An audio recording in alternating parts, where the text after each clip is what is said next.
My name's Emily, and if you told me my life was gonna flip upside down, I'd probably just nod and carry on hitting the books. See, I was all about law school, making a name for myself, and staying on the straight and narrow. Mom was my rock, my everything. We were tight, you know? Just us against the world since I can remember. Dad? Might as well have been a ghost. Mom never talked about him, and I stopped asking after a while.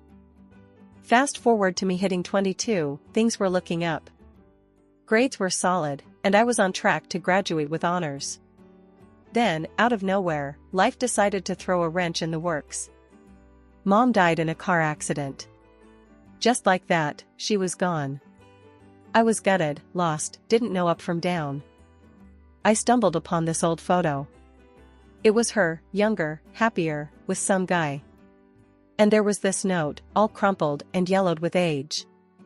The guy's words were like a punch to the gut. Lily, our time together was short, but I'll always remember it. Look after our girl. R. That hit me hard. Our girl? That's gotta be me, right? Suddenly, this ghost of a dad seemed a bit more real. Who was this R? Why'd he bail? Questions were buzzing in my head like angry bees. I needed answers. But who to ask? Mom's friends were a long shot. We weren't exactly on the Christmas card list, if you catch my drift. It was just me and Mom always. So, there I was, alone in the house we shared, holding onto a photo and a note that felt like a map to a part of my life I didn't even know was missing. It was like staring at a puzzle with half the pieces gone. I told myself, Emily, you're gonna find this guy. You're gonna find out his real name, what he's about, and why he left. You gotta. After all, with Mom gone, I was all that was left. And maybe, just maybe, finding him would fill this gaping hole Mom left behind. After making up my mind to track down the mysterious R, the first real clue to who my dad might be, I knew this wasn't going to be a walk in the park. I had nothing but a photo, a note, and a determination that was borderline stubborn. My first stop? The internet. But let's be real, R and real estate mogul were about as helpful as a chocolate teapot. I needed something solid, a lead that wasn't going to end in a dead-end Google search. That's when I thought of Aunt Sarah. She was Mom's best friend from way back when, the kind of friend who knew all your secrets, but would take them to the grave. If anyone knew something about R, it'd be her.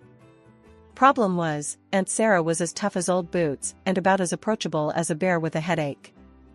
I found her number and gave her a call, my stomach doing flips. The phone rang, and then. Sarah speaking. Hey, Aunt Sarah, it's Emily, Lily's daughter. There was a pause, and I could practically hear her defenses going up. Emily. It's been a while. To what do I owe the pleasure? I wasn't here to beat around the bush. I found a photo of Mom with a man and a note signed by someone named R. I think he might be my dad. You know anything about him? Aunt Sarah was silent for a moment, and I wondered if I'd crossed a line. Then, with a sigh, she relented. Emily, this isn't something we should talk about over the phone. Come over. Her place was like stepping into a time capsule, filled with memories of Mom and hints of a past I was desperate to uncover. Aunt Sarah sat me down, her expression serious. Your Mom and Richard, they had a thing. It was complicated, a whirlwind that ended before it really began. Richard? That was the first time I heard his name. It felt like a piece of the puzzle clicking into place. Yeah, Richard Coleman. He was charming, ambitious, the kind of guy who knew he was going places. But your Mom, she chose a different path. One that led to you. I leaned in, absorbing every word. Do you know where I can find him? He's a big deal in real estate now. Owns half the city, it seems like. But Emily, be careful. The man's got a reputation, and it's not all sunshine and rainbows. I nodded, more determined than ever. Thanks, Aunt Sarah. I need to do this. Not just for me, but for Mom too. Leaving Aunt Sarah's, my mission was clearer than ever. Richard Coleman. My dad. The guy who had a piece of my history, a piece of me. I had to meet him, had to know why he left, why he never looked for us. I roped in my best friend, Jake, for moral support. Over a greasy diner breakfast, I laid out my plan. Jake, I'm gonna find him. Richard Coleman. I need to know why he bailed. Jake, ever the skeptic, raised an eyebrow. You sure about this, Em? This guy, he could be anyone. He could be a total jerk. I stabbed at my pancakes, frustration bubbling. I have to try, Jake. I've got questions, and he's the only one with answers. Jake sighed, pushing his plate aside. All right, I'm in. But we're doing this smart, okay? No rushing in without a plan. Deal. I agreed, grateful for the backup. The search for Richard Coleman was on. It wasn't just about finding my dad anymore. It was about uncovering the truth, about understanding my mom's choices, and maybe, just maybe, finding a piece of myself along the way. The charity reception was buzzing with the city's elite, all dressed to the nines, but there I was, heart pounding, clutching the only link I had to the man I was about to confront. My friends, who'd somehow managed to snag us the invites, gave me encouraging nods as we navigated through the sea of suits and gowns. Remember, just be straight with him, Jess whispered, her hand squeezing my shoulder. I nodded, scanning the room until I spotted him. Richard Coleman, the man of the hour, surrounded by admirers. Taking a deep breath, I edged closer, my friends hanging back to give me space. Mr. Coleman? My voice was steadier than I felt. He turned, his expression one of polite curiosity. Yes? And you are? I didn't beat around the bush. I'm Emily. I believe I'm your daughter.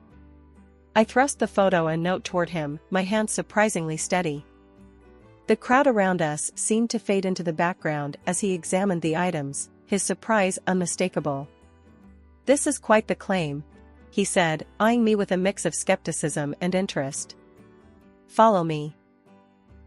His assistant, a slick guy in a suit that probably cost more than my rent, led us to a quieter corner of the venue. Richard faced me, his demeanor shifting to something more guarded. Scammers come with all sorts of stories, trying to get a piece of the pie. He started, his tone measured. Why should I believe this isn't another attempt? I felt a flare of anger, but kept my cool. Because it's the truth. Look, I'm not after your money. I just want to know who my father is. He studied me for a moment, then sighed. All right. If you're serious, we'll do a DNA test. That's the only way I'll accept any of this. Fine by me. I shot back, more relieved than I wanted to admit that he was willing to take that step. The next few days were a whirlwind. Richard arranged for the DNA test quickly, and we met again in a more private setting, away from the prying eyes of the public. Sitting across from him in a stark office, the tension was palpable. You understand, if this comes back negative, I don't want you spreading any stories, he warned, his gaze sharp. I don't want anything from you if I'm not your daughter, I retorted, my own gaze just as fierce. When the results came back, confirming our biological connection, the atmosphere shifted. Richard looked at me, really looked at me, for what felt like the first time. So, it's true, he said, almost to himself. You're my daughter. Yeah, looks like it, I replied, a mix of emotion swirling within me. What now? Now? He paused, considering his next words carefully. Now, we figure out what this means for both of us. The conversation that followed was the most honest exchange I'd ever had. Richard opened up about the pressures of his world, the constant threats and manipulation he faced. I shared my side, growing up without a dad, the questions, the void. We've got a lot to catch up on, he admitted, a hint of warmth breaking through his composed exterior. Yeah, we do, I agreed, feeling the first stirrings of a connection I'd longed for my whole life. As I left his office, the reality of it all began to sink in. Richard Coleman, the elusive figure from my mother's past, was my father. And somehow, against all odds, we were going to try and make sense of what that meant. After the whole DNA confirmation thing, Richard dropped a bombshell on me. "I think it'd be best if you moved in with me," he said, all casual, like he was suggesting we grab coffee sometime, not change my whole life. I blinked, processing his words. "Move in? With you?" He nodded, his face serious. "Yes, Emily. It's the least I can do. Plus, it'll give us a chance to get to know each other better." The idea of living in a mansion with a dad I barely knew was daunting. But then, looking at my cramped apartment and thinking about the future, I figured, why the hell not? "Okay, let's do it," I finally said, surprising myself more than him. The day I moved in, Richard showed me around the massive place. It was like walking through a magazine, everything perfect and shiny. "You'll have your own wing of the house," he mentioned offhandedly, as if it was the most normal thing in the world. "My own wing?" I echoed, trying not to sound as overwhelmed as I felt. He chuckled, a sound that seemed foreign in the vast halls of his home. "Yes, Emily. I want you to feel comfortable here." Settling in was a weird mix of luxury and awkwardness. I had more space than I knew what to do with, and a staff that jumped every time I sneezed. Richard and we tried to bond, having dinner together, attempting to fill in years of silence over meals that were too fancy for my taste. "So, how was your day?" Richard would ask, sipping on wine that probably cost more than my old rent. Good. Spent most of it getting lost in the house," I'd joke, poking at my food. He'd laugh, and for a moment, it felt like we were just a normal father and daughter, trying to catch up. But then the conversation would stall, the reality of our situation settling back in. One evening, Richard sat me down in the living room that looked like nobody ever lived in it. "Emily, I've been thinking," he started, looking a bit uneasy. "I want to officially recognize you as my heir. It's important that you're protected." I stared at him, unsure what to say. "Protected? Richard, I don't even know the first thing about being an heir to anything." He waved away my concerns. "You'll learn. And I'll help you. It's my responsibility." The next few weeks were a blur of lawyers, documents, and more money talk than I'd ever cared for. Richard announced the news at a fancy dinner, with what felt like the entire city's elite present. "I'm proud to introduce my daughter, Emily, to our community," he said, his arm around my shoulders. The applause was deafening, the attention suffocating. I smiled, played the part, but inside, I felt like I was losing myself, piece by piece. Living with Richard, being thrust into his world, it was a lot. I missed my friends, my old life. But every time I thought about leaving, I'd remember the look on Richard's face when he talked about being a family. So, I stayed, trying to fit into a puzzle where I wasn't sure I belonged. "Just give it time, Emily," Richard would say, seeing my frustration. "We'll figure this out together." Living in Richard's mansion started feeling less like a fairy tale and more like I was trapped in some golden cage. The luxury, the staff, the endless rooms, it all began to weigh down on me like chains. I tried to make the best of it, really, I did. But something was off, and it wasn't just the adjustment to this new lavish lifestyle. One evening, Richard and I were sitting in what you might call the family room, though it felt anything but familial, all stiff sofas and expensive art. "Emily, I've been thinking," Richard started, his tone serious as he put down the evening paper. "It might be best if you consider taking a break from college. Focus on your new responsibilities here." I almost choked on my water. "Take a break? From law school? But I'm halfway through my degree." He leaned forward, trying to sound persuasive. "I know, but it's important. You need to understand how to manage what you'll inherit." I felt my temper flare. "So, what, I just give up on my dreams? For what? Sitting around this museum you call a house?" Richard's face tightened, a sign I was pushing it. This museum is your home now, Emily. And it's not about giving up, it's about prioritizing.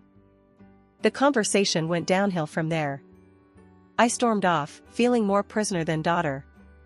The mansion's walls, once symbols of newfound connection, now felt like they were closing in on me. A few days later, I was in the garden, trying to get some fresh air, when I overheard two of the staff whispering. "Did you hear? Mr. Coleman's got her under lock and key. Poor thing, can't even go to her classes, without a guard," one of them said, not realizing I was within earshot. Their words hit me like a punch to the gut. Was that what people thought? That I was some damsel in distress, locked away in a tower? That night, I confronted Richard at dinner. "Am I a prisoner here, Richard? Because that's what people are saying. That you're keeping me under lock and key." He sighed, setting down his fork with a clatter. "Emily, you know that's not true. It's for your safety. My world, it's not kind. But it's my world too, now, isn't it? And I can't even live my life, because you're so scared of what might happen." "We'll discuss this later," he said, ending the conversation with a tone that brooked no argument. But we never did discuss it. Things just got worse. My outings were limited, and yes, there was always someone from security tailing me, even to the coffee shop down the street. My phone rang less and less as friends stopped trying to reach out, figuring I'd just vanished into Richard's shadow. Things took a turn one ordinary evening, or at least as ordinary as evenings could be in a mansion that felt more like a prison than home. I was wandering through one of the many hallways, lost in thought, when I overheard voices coming from Richard's study. Hidden behind a half-open door, I listened as my dad laid it all out bare to his assistant, James. His words were a cold slap of reality, unraveling any illusion of familial warmth we might have had. "I never needed her, James.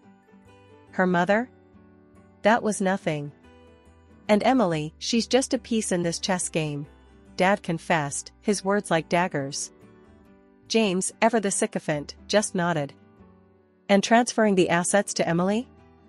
That's your move to block the partners?" "Exactly," Dad replied, a smugness in his voice that made my skin crawl. "They can't touch what's hers. She's the perfect cover." Standing there, the truth washing over me, I felt like a fool. All the moments I thought were real, they were just moves on his board. The love, the care, the fatherly concern, it was all a facade. But I wasn't about to let him know I was onto him. No, I needed to be smart, play the game on my terms. I stepped away from the door, a plan forming in my mind. Later, at dinner, I acted like nothing had happened.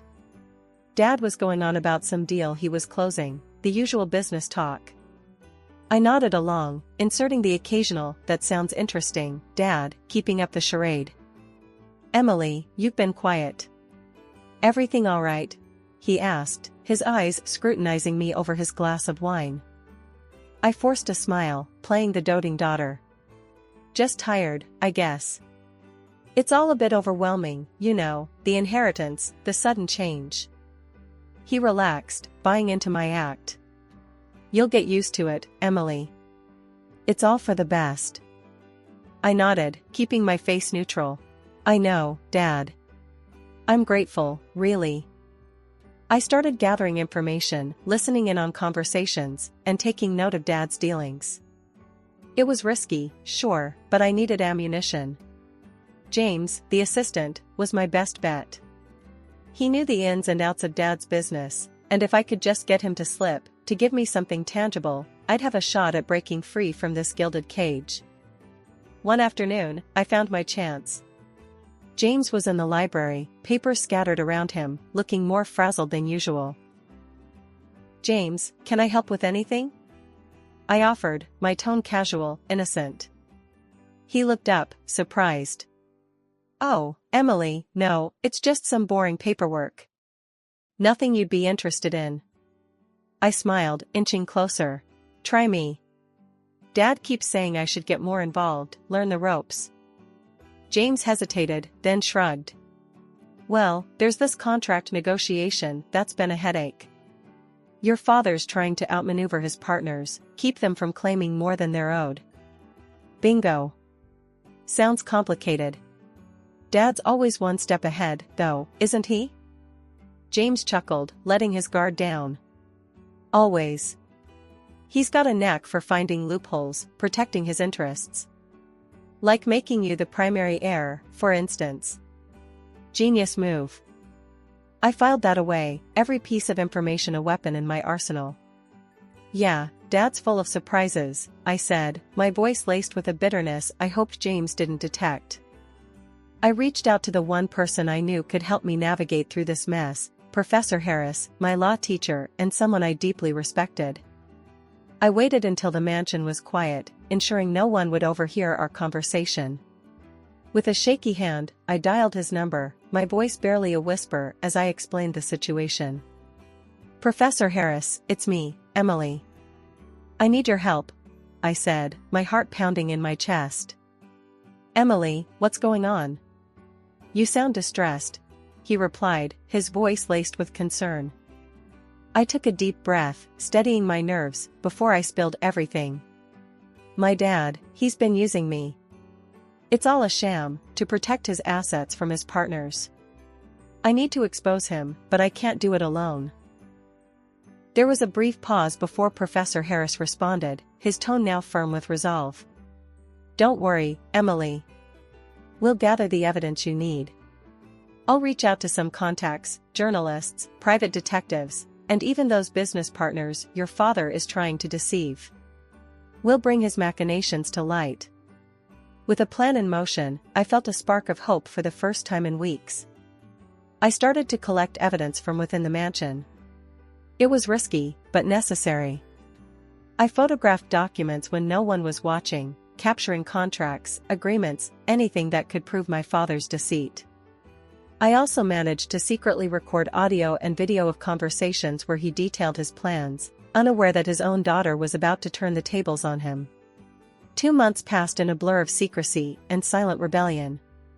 With each document photographed, each recording captured, I moved closer to my goal. Professor Harris was a constant support, guiding me through the legal nuances and ensuring the evidence we collected would hold up. The big night at the city reception was something straight out of a movie, except it was my life, and the script was about to take a wild turn.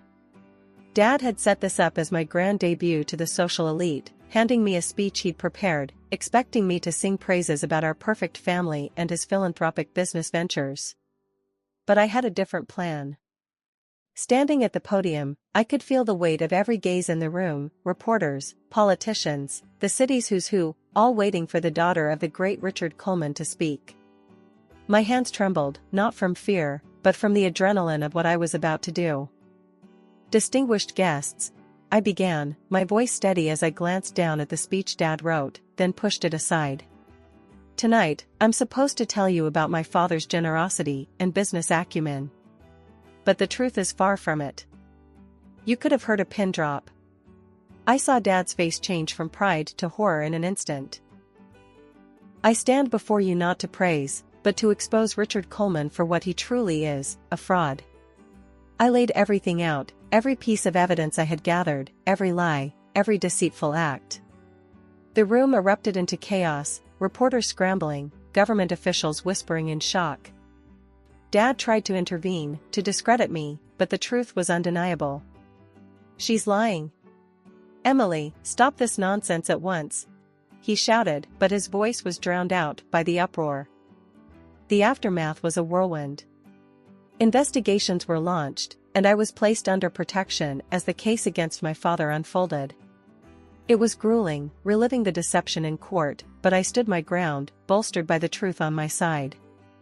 In the end, the verdict was unanimous. Dad was found guilty of fraud and sentenced to prison. It was a bittersweet victory. I had exposed the man I once looked up to, but in doing so, I'd freed myself from his shadow. I, as his only heir, was entitled to most of his property. But the wealth felt like blood money, a reminder of the pain he'd caused. I decided then and there that most of it would go to charity. I wanted no part of his ill-gotten gains, except what was needed to start anew, on my own terms. The trials, both legal and personal, had taken their toll, but they also paved the way for a new beginning. A leading law office in the city, impressed by my resolve and legal acumen, offered me a position as an assistant lawyer. It was my chance to rebuild, to make a difference in a way that was honest and true. As I stepped out of the courthouse, the sun felt brighter on my face, the air fresher. I was free from the cage, my integrity intact, and a future that was mine to shape. My fight for freedom had cost me much, but it also gave me something invaluable, a sense of purpose and a clear conscience.